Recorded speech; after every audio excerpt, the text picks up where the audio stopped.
할렐루야. 저는 오늘 본문의 말씀을 통해서 믿지 않으시는 주님이라는 제목으로 함께 말씀을 나누려고 합니다. 믿지 않으시는 주님, 좀 어감이 이상합니다. 예수님은 유대인의 명절인 유월절에 수많은 인파가 예루살렘에 모였습니다. 그런데 그곳에서 예수님은 많은 표적을 행하셨습니다. 귀신을 내쫓으고 병자를 고치셨습니다. 뿐만 아니라 성전을 정화시키면서 이 저는 만민이 기도하는 집이라고 말씀하시면서 예수님 자신의 정체성도 드러내셨습니다. 이로 인해서 그 표적을 본 많은 사람들이 예수의 이름을 믿는다고 따라왔습니다. 그때 예수님께서 보이신 반응이 오늘 본문의 말씀입니다.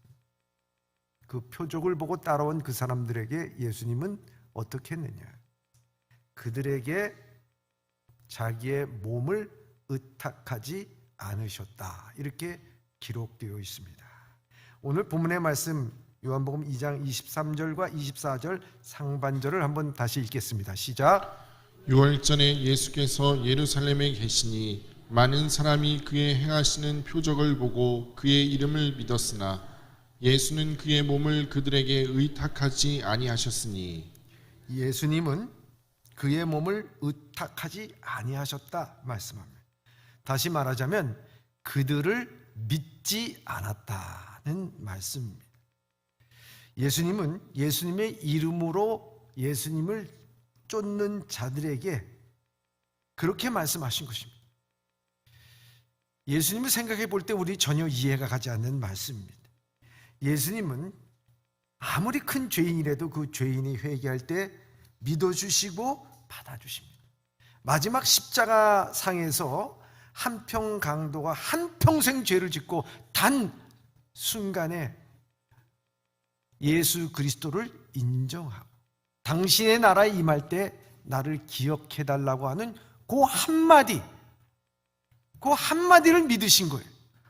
그리고 너와 내가 낙원에 있으리라 말씀을 해 주신 것입니다.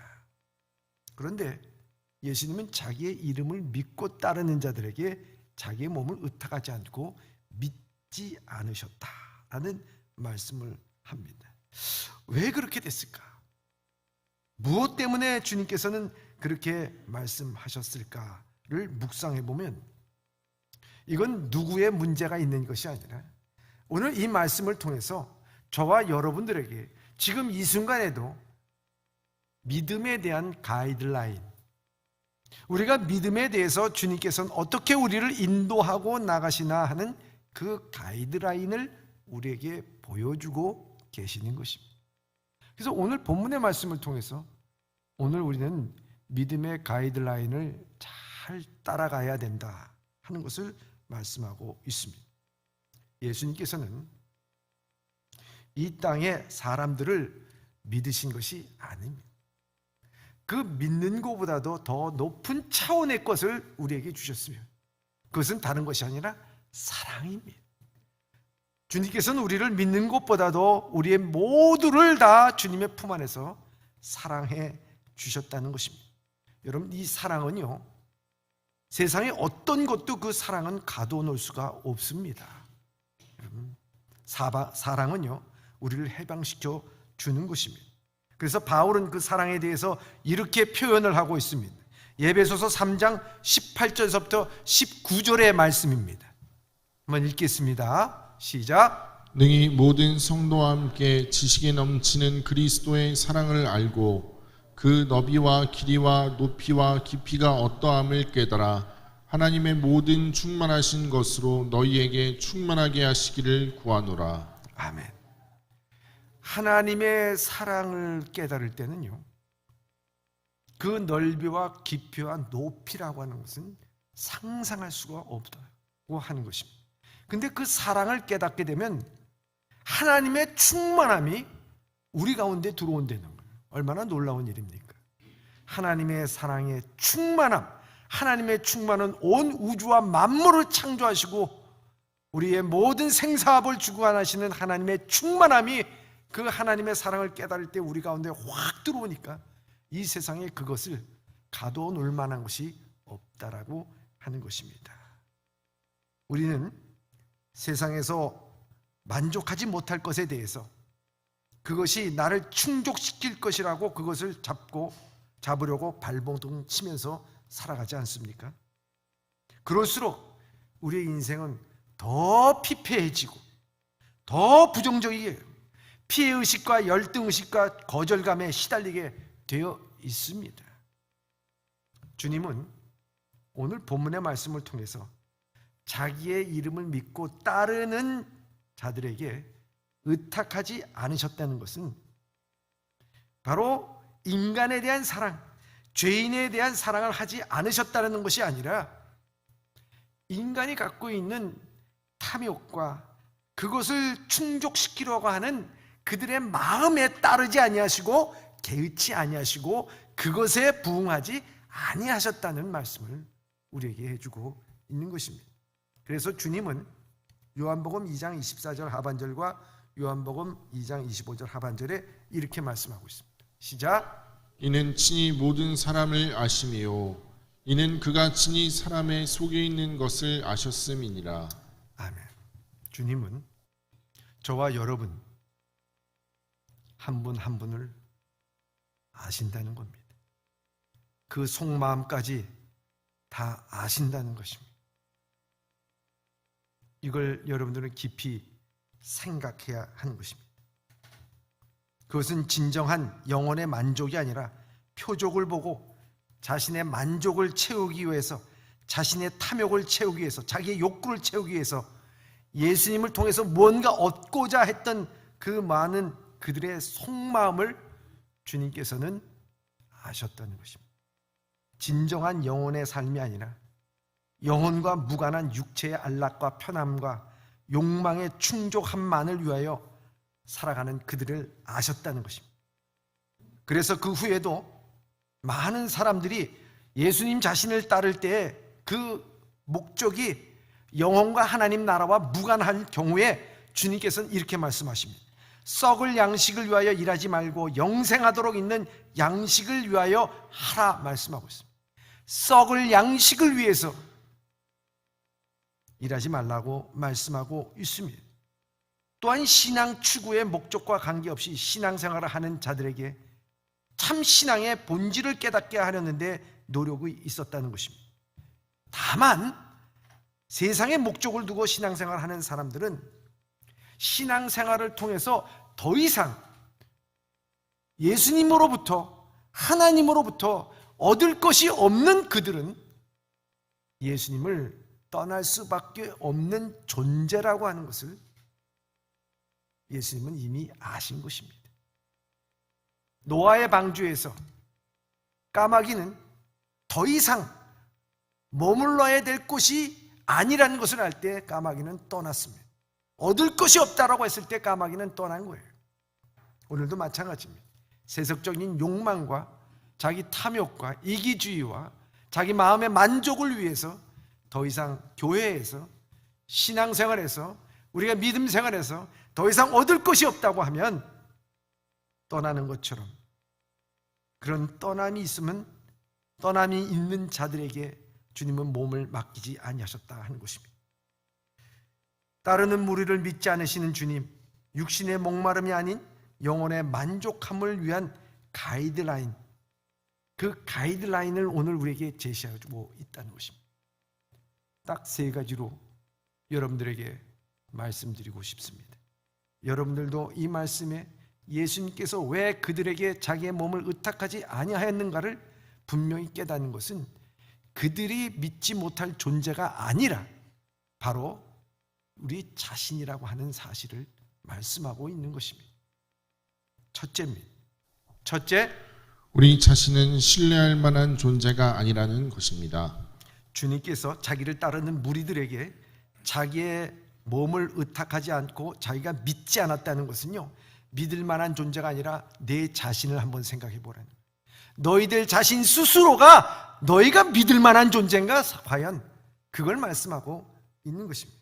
우리가 좀 더 괜찮은 사람이 되고 싶다면 진실을 알아야 됩니다. 여러분, 좀 더 이 세상에서 괜찮은 사람 되려면 진실에 마주해야 돼요. 그건 뭐냐? 많이 배우고 인격적이고 교양 있고 물질적으로 풍족하고 사회적으로 권위가 있는 것이 괜찮은 사람이 아니라, 인간은 너나 할 것 없이 다 신뢰할 만한 존재가 아니라는 사실입니다. 그 사실을 모른다면 나조차 다른 사람을 속이고 싶은 유혹에 처할 때 경계심이 흐려지게 되고, 내가 규칙을 위반하고 부도덕해질 때의 그 충동을 인지하는 것은 참 중요한 것입니다.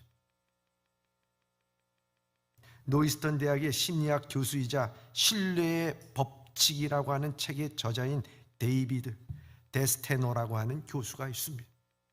이분은 이렇게 얘기합니다. 그는 의지력으로 한정된 자원이기 때문에 신뢰를 저버리라고 유혹하는 어떤 미래의 사건에도 우리가 저항할 수 있다는 믿음을 버려야 한다고 충고하는 거예요. 미래에 우리가 어떤 일에 대해서 내 자신이 신뢰를 저버릴 만한 일들이 벌어져요. 현실적인 문제가 벌어져요. 그때 그것을 아니야, 난 나 자신을 믿어, 신뢰해. 여러분, 그거 얼마나 저항해봤자 무너질 수밖에 없는 우리의 존재라고 하는 것을 좀 깨달으라 하는 것입니다. 우리는 배신하고 배신당하면서 살아갑니다. 내 등을 긁어주리라고 기대했던 사람은 그 손으로 내 뒤통수를 치고, 나 또한 가까운 친구에 대해서 험담을 죄책감 없이 풀어놓고, 결혼한 사람은 불륜을 저지르고 배우자 앞에서 미소를 짓고, 믿었던 지인들은 빌려갔던 돈을 갚지 않고 소식이 두절되는 것이 다반사입니다. 전도 유망한 젊은 연예인이 문란한 행동으로 일삼다가 꼬리가 잡히고, 청렴한 줄 알았던 정치인이 남몰래 했던 투기가 들통나고 곤욕을 치르게 됩니다. 세상은 배반자들의 천국이니 대체 누구를 비난할 것인가? 남을 무조건 신뢰하는 것은 가슴팍에다가 나를 이용하세요 라고 하는 판례를 붙이고 다는 것과 같다라고 말합니다. 그는 신뢰의 법칙에서 세상에 믿을 만한 사람과 못 믿을 만한 사람은 정해진 게 아니라고 말합니다. 각자의 욕망이 충돌하면서 신뢰는 그때그때 이익에 따라 움직이는 것 뿐이라고 말합니다. 하지만 지금도 타인을 믿고 크고 작은 일을 결정을 내리는 동시에 생의 여러 길목에서 배신감에 몸을 떨고 자책과 원망으로 부상당하는 마음을 추스리면서도 그 관계 속에, 그 조직 속에 뛰어드는 것이 우리의 현실이라고 말하고 있습니다. 그러기에 그런 존재가 나라는 사실을 인지하면서 그 기준을 세상에 두지 말고, 사람에게 두지 말고, 과거에 두지 말고, 상처받은 거에 두지 말고 하나님께 두라고 하는 말씀입니다. 여러분, 멀리 볼 필요도 없습니다. 여러분, 베드로 어땠습니까? 예수님 앞에서 나 같은 사람이 어디 있습니까? 내가 예수님 끝까지 지킬 겁니다. 나는 예수님, 나는 떠나지 않을 것입니다. 다 떠나도요, 난 떠나지 않을 것입니다. 그랬던 베드로입니다. 너무 자신을 과신했어. 너무 자신을 믿었어. 그런 베드로가 어떻게 했습니까? 예수님이 붙잡히다 가야바 뜰까지는 용기 있게 그래도 갔어요.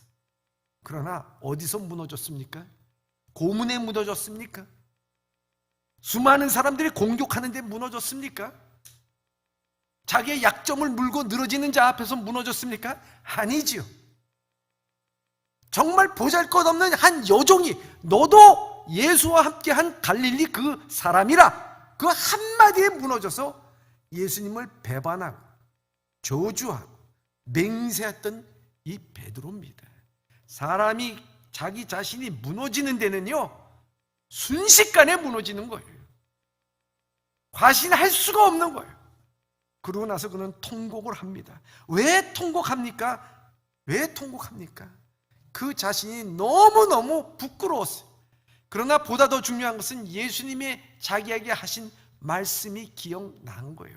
너도 닭이 울기 전 나에게 3번 부인할 거야. 인간이란 다 그런 거야. 여러분, 베드로는 나중에 베드로전서 1장 6절 9절에 이렇게 말합니다. 그러므로 너희가 이제 여러 가지 시험을 받았으나 시험으로 말미암아 잠깐 근심하게 되지 않을 수 없으나 오히려 크게 기뻐하노도다. 믿음의 결국은 곧 영혼의 구원을 받음이라 말씀하고 있습니다. 우리가 시험을 받습니다. 유혹을 받습니다. 우리는 흔들립니다. 그리고 그 유혹 앞에서 내 자신이 믿음이 흔들릴 수밖에 없습니다. 그러나 결국 내 자신을 믿는 게 아니라 하나님, 나는 연약합니다. 나는 무너질 수밖에 없습니다. 나는 약한 자입니다. 하나님, 이 낙한 나로 강하게 하여 주시고 내가 오직 하나님 믿을 것은 예수 그리스도의 십자가의 보혈밖에 없습니다. 내 자신을 내려놓습니다. 내 연약함을 내려놓습니다. 주여 나를 붙잡아 주시옵소서. 그 믿음을 갖고 나갈 때 결국 그 영혼이 구원받는다는 것을 말씀하고 있는 것입니다. 그렇기 때문에 오늘 주님께서 우리에게 말씀하십니다. 너 자신 그렇게 과신하지 마라. 너희들이 추구하는 모든 것들을 통해서 그것은 쉽게 나를 떠나갈 존재들이에요. 그걸 믿지 말고 우린 연약한 자임을 분명히 알고 인지를 하고 내가 추구하려고 하는 그것 앞에서 늘 살아가지 말고 다 내려놓고 주 앞에 항복하면서 주여, 나는 믿지 못할 존재입니다. 난 연약한 존재입니다. 또 나는 쓰러질 수밖에 없는 존재입니다. 그러나 주께서 나를 붙잡아 주시옵소서. 이 기도하고 나가라는 것을 우리에게 말씀해주고 있습니다.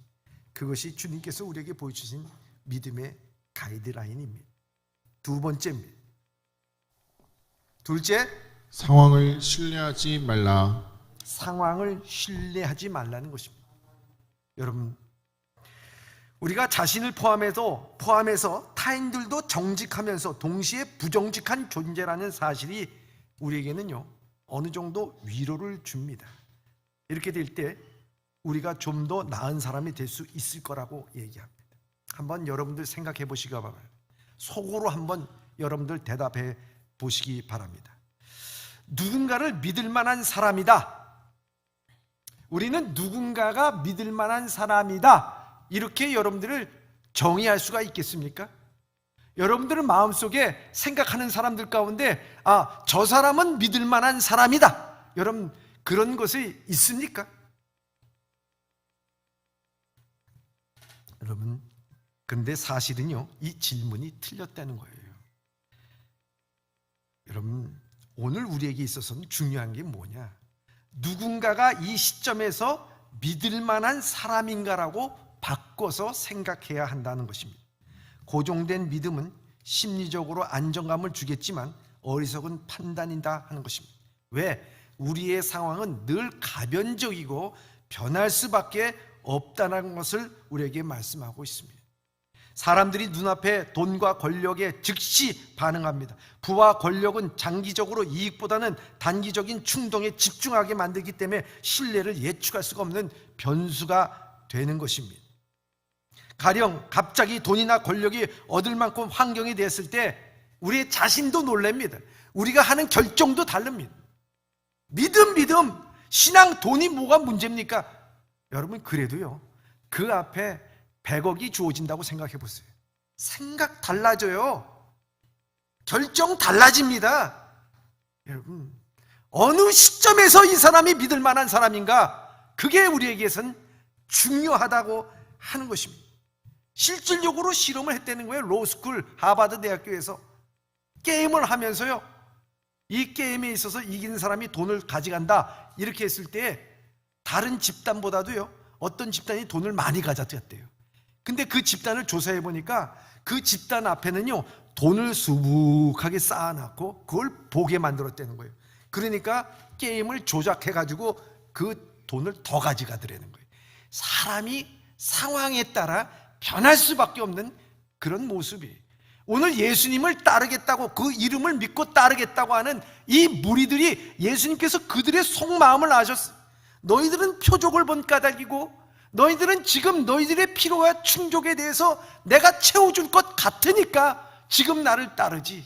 내가 만일 십자가에 돌아가게 됐을 때 너희들은 분명히 나를 향해서 소리칠 거야. 십자가에 못 박으라고, 십자가에 못 박으라고. 여러분, 우리 상황에 매몰돼서는 안 된다는 것입니다. 핵심이 무엇이냐? 성자가 죄인으로 타락할 수도 있고 죄인이 성자로 거듭날 수도 있는 것입니다. 레미제라블의 장발장이라고 하는 사람이 성당에서 은잔을 훔쳐 나오지만, 그러나 그 미가엘 신부가 그를 끝까지 믿어줌으로 말미암아 한 죄인에서 성자가 되지 않습니까? 누군가 날 끝까지 믿어준다는 것 얼마나 참 귀한 일인가 하는 것입니다. 그 상황 속에서도 우리는 변치 않고 믿어주는 분이 계시는데, 그 분이 누구시냐? 바로 예수 그리스도인 줄 믿습니다. 우리가 낙심하고 좌절하고 우리가 힘들고 어렵고 배신당하고 모든 사람들에게서 다 따돌림을 당한다 하더라도 하나님 내 영혼을 붙잡아 주시옵소서. 주님 앞에 나갈 때 그 모든 상황 가운데서도 함께 하시는 하나님인 것을 알 수가 있습니다. 주님은 풍랑을 장장케 하시는 하나님이십니다. 상황을 바꾸시는 하나님이십니다. 그렇기 때문에 오늘 우리가 어떤 상황에 처해 있느냐가 중요하지 않습니다. 거기에 매몰될 필요가 없습니다. 중요한 것은 그 상황 속에서 그 상황을 변화시킬 주님을 바라보면서 주님께서 이 상황 가운데서 나에게 원하시는 뜻이 무엇인가, 주님이 원하시는 것이 무엇인가, 그거를 발견해 나가는 삶이 우리의 믿음의 삶이라고 하는 것을 오늘 본문의 말씀 가운데서 우리에게 믿음의 가이드라인을 제시하고 있는 것입니다. 여러분, 그렇지 않습니까? 표적을 보고 따르는 무리들에게 주님은 믿지 않았다는 것입니다. 상황 가운데 언제든지 변할 수 있는 저들의 모습 가운데서는 주님은 믿지 않았다는 거예요. 이 교회가, 살아가는 성도들이 상황에 따라 손바닥 뒤집듯이 그렇게 믿음이 변하게 되고 신앙이 변하게 된다고 하면 주님께서 똑같이 우리에게 말씀하실 거예요. 내가 너희에게 내 몸을 의탁하지 않고 내가 너를 믿지 않고 내가 너를 떠나노라. 하지만 상황과 이 모든 것들을 통해서 그 어려운 환경 가운데서도 주의 뜻을 발견하고 나가고자 할 때는 주님께서 그들과 함께, 우리와 함께 하게 될 줄 믿습니다. 바울은 이렇게 고백합니다. 고린도후서 4장 8절부터 10절까지 말씀입니다. 시작. 우리가 사방으로 우겨쌈을 당하여도 쌓이지 아니하며 답답한 일을 당하여도 낙심하지 아니하며 박해를 받아도 버림바 되지 아니하며 거꾸러뜨림을 당하여도 망하지 아니하고 우리가 항상 예수의 죽음을 몸에 짊어짐은 예수의 생명이 또한 우리 몸에 나타나게 하려 함이라. 아멘. 여러분 생각해 보시기 바랍니다. 바울이라고 하는 존재는요, 정말 사방팔방 막힐 때가 참 많았어요. 우리 인생을 살다 보면 동서남북 사방이 다 막힐 때가 너무 많아요. 너무 답답할 때가 많아요. 어떻게 할지를 몰라서 거기에 갇혀서 가슴을 치면서 울면서 발버둥 칠 때가 너무 많은 거예요. 사방에 우겨쌈을 당해. 그런데 바울은 그 우겨쌈을 당하여 사방팔방이 다 막혔다 할지라도 낙심하지 않았다는 거예요. 그 환경에 매몰되지 않았다는 거예요. 상황에 매몰되지 않았다는 거예요. 왜냐하면 중요한 것은 그때 그 상황과 환경 가운데 그것을 바라본 것이 아니라 그 모든 것을 통해서 예수의 생명이 우리 가운데 있는 것 나타내기 위함이라고 하신 하나님의 뜻, 그 가운데서 이 사방이 우겨쌈을 당하는 이 가운데서 하나님께서 이 가운데서 나를 이 가운데서 집어넣고 이러한 고난의 도가니와 풀무 가운데 던져놓던 이것은 여기에서 예수의 생명을 발견하라고, 십자가의 의의를 발견하라고, 하나님의 사랑을 발견하라고, 그곳에서 믿음을 가지라고, 믿음을 가지라고. 믿음을 갖고 하나님의 생명의 능력을 갖는 것은요, 성경책 어느 날 읽다가 여러분들 하는 것 아닙니다. 사방에 우겨쌈을 당할 그곳에 하나님의 뜻이 있는 거예요. 그러면 오늘 우리도 마찬가지래. 중요한 것은 우리가 이런 모든 곳의 상황에 매몰되지 말고 그곳에서 하나님의 뜻을 발견하며 주의 영광을 드러낼 수 있는 믿음의 가이드라인을 갖고 가는 여러분 되시기 주님의 이름으로 축원합니다. 마지막입니다. 마지막으로 믿음은 믿음에 이르게 한다. 믿음은 믿음에 이르게 한다는 것입니다. 그러면 한번 생각해 보시기 바랍니다. 타인을 믿지 않는 것보다 타인을 믿는 것이 더 유익입니까? 아니면 타인을 믿는 것보다 타인을 믿지 않는 것이 더 유익이라고 생각합니까? 우리는 여러 가지 생각이 있을 것입니다.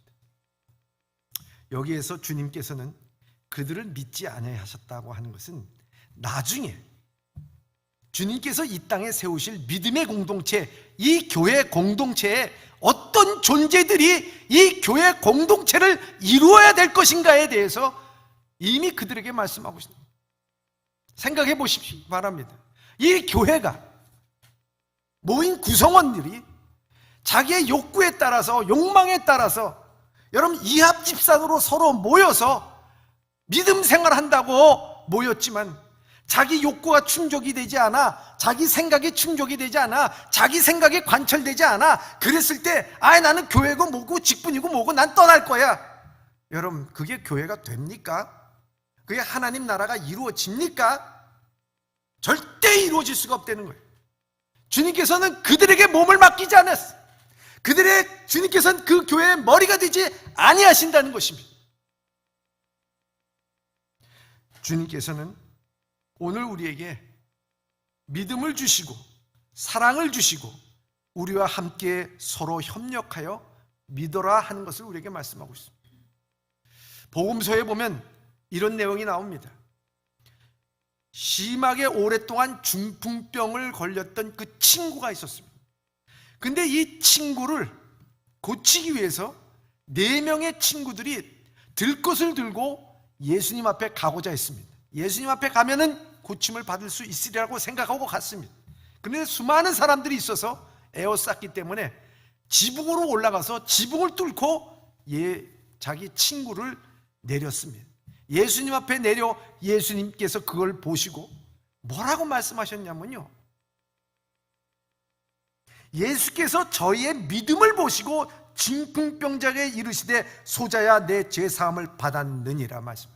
저들의 믿음을 보고 4명의 믿음을 보고 말씀하셨다는 거예요. 중풍병자의 믿음이 아닙니다. 4명의 믿음을 보고.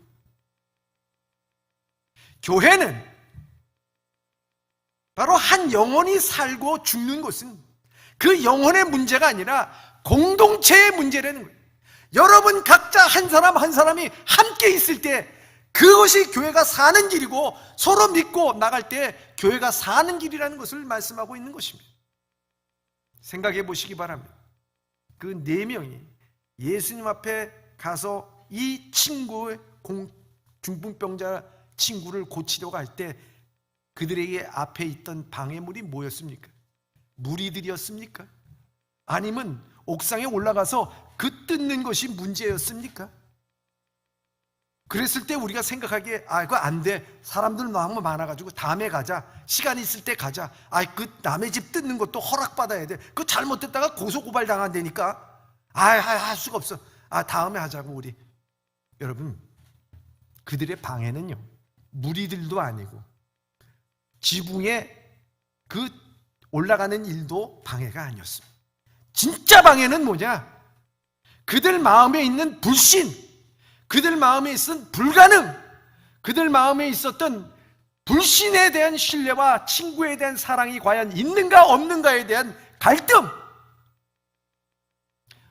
그 4명에게는요 그 방해가 되지 않았어요. 그들에게는 친구를 사랑했습니다. 그렇기 때문에 그 친구를 들고 갈 생각을 했습니다. 그들에게는 믿음이 있었습니다. 예수께 가면은 고침을 받을 수 있다는 믿음이 있어서 용기 있게 나갔던 것입니다. 그렇기 때문에 그들을 방해했던 모든 것들을 다 물리치고 믿음과 사랑으로 그 모든 친구를 예수님 앞에서 치유받고 온전케 하고 죄 사함을 받게끔 만든 것입니다. 교회가 어떤 곳입니까? 죄 사함을 받는 곳입니다. 치유함을 받는 곳입니다. 서로 사랑하며 상처받는 사람이 회복이 되는 곳입니다. 그때 우리의 중요한 게 무엇이냐 하는 것입니다. 그때 우리가 사랑과 믿음으로 서로를 하나님 앞으로 인도하며 예수님 앞으로 인도하며 믿음의 공동체, 신앙의 공동체로 나가는 것이 바로 하나님의 뜻인 줄 믿습니다. 그렇기 때문에 오늘 본문의 말씀 가운데서 주님께서는 너희들이 진정 나를 따르려고 하거든 너희들이 서로 사랑하고 믿음 가운데서 우리의 신뢰를 갖고 살아갈 때에 이 교회 공동체는 이곳에서 믿음 가운데 세워지고 하나님 나라를 이루어 나가게 된다고 하는 믿음의 가이드라인을 우리에게 보여주고 있습니다. 사랑하는 예봄의 성도 여러분, 오늘 주님은 가이드라인을 보여주십니다. 내 자신은 신뢰할 만한 존재가 못 됩니다. 주여, 나는 죄인입니다. 주님 앞에 무릎 꿇고 손 들고 나올 때 주님께서는 우리를 믿어주시고 우리를 용서할 줄 믿습니다. 우리의 상황 가운데서 매몰되지 않고 하나님을 바라보면서 나갔을 때 하나님께서는 우리의 답답한 마음을 아시고 우리에게 있어서 주님의 뜻과 의와 하나님의 사랑을 우리에게 보여주실 줄 믿습니다. 우리가 서로 사랑하고 나갈 때에, 믿고 나갈 때에 하나님께서는 이 믿음의 공동체를 통해서 누군가 상처받고 힘들고 어려운 존재가 치유되고 회복되며 하나님의 나라를 이루어 나갈 수 있는 예범의 공동체가 다 되시길 주님의 이름으로 축원합니다. 저는 오늘 주님 주신 말씀을 생각하면서 우리 성도들과 함께 부르고 싶은 찬양이 있었습니다. 그것은 두 손 들고 찬양합니다. 다시 오실 여호와, 오직 주만이 나를 다스리네. 세상이 다스리는 것이 아니라 주님이 다스리는, 욕망이 다스리는 것이 아니라 주님만이 나를 다스려 주시옵소서. 우리 이 찬양 함께 부르기를 원합니다. 우리 다 같이 두 손 들고 찬양합니다.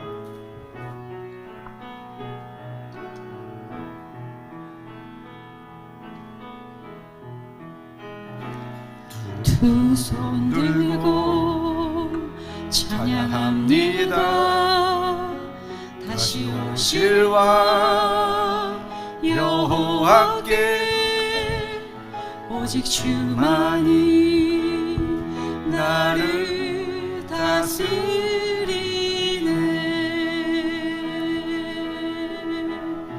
나 주님만을 섬기리. 헛된 마음 버리고 성령이여 내 영혼 충만하게 하소서. 주님 앞에 내 생명 드리리. 다시 한번 하겠습니다. 두 손 들고 주를 찬양합니다. 고백하시기 바랍니다. 두 손 들고 찬양합니다. 다시 오실 왕 여호와께 오직 주만이 나를 다스리네. 나 주님만을 섬기리. 헛된 마음 버리고 성령이여 내 영혼